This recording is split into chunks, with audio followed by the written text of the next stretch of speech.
Good morning mga kapatid at kaibigan. Narito po si Binero pang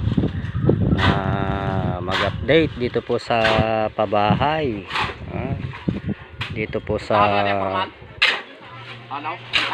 wine, sige.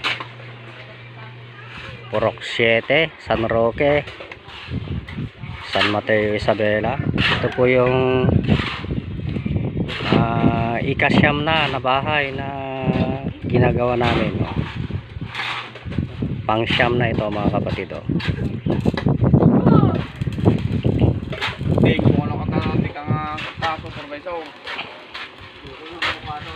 Mataas na itong mga ginagawa namin mga kapatid. Ika-4 na araw pa lamang ngayon, oh. Kasi ang dami kasing mga bayanihan na kasama ko ngayon, oh.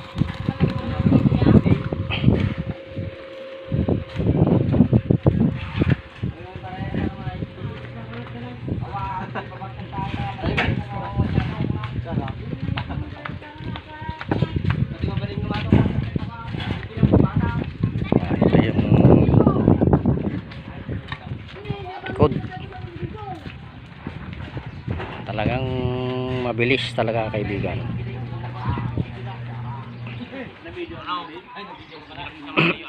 Okay, yan na naman ang update natin sa ika-4 na araw na pagtatrabaho namin ito si Binero.